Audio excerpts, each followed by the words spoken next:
Welcome to our channel. Today we how to update S3 file uploads for no-code frontends, beginner guide step-by-step clearly.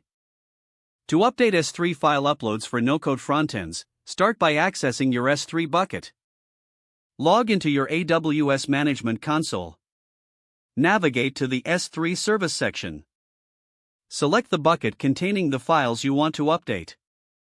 Click on the Upload button to add new files.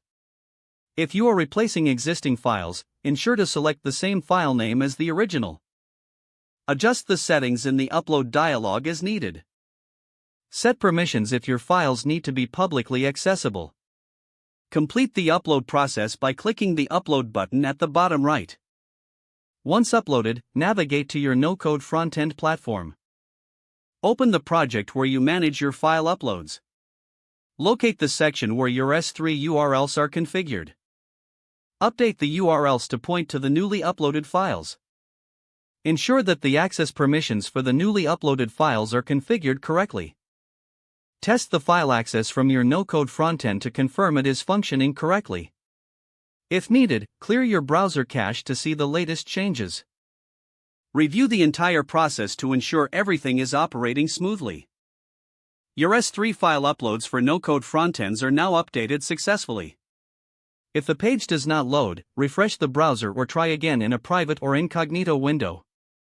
Make sure you are using the correct email address, then retype it carefully to avoid small typos. If your password is not accepted, use the reset option and create a new strong password you can remember. Check your spam folder for verification or security emails, then complete any requested confirmation steps. Enable two-factor authentication if available to improve account security and reduce unauthorized access risk. After signing in, review your profile details so your contact information and settings are accurate and current.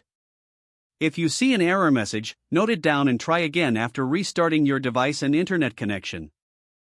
Log out when you finish, especially on shared devices, to keep your account and payment information secure.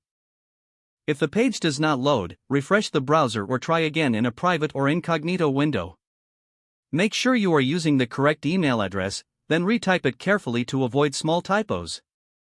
Don't forget to like this video and subscribe to our channel for more step-by-step tech guides.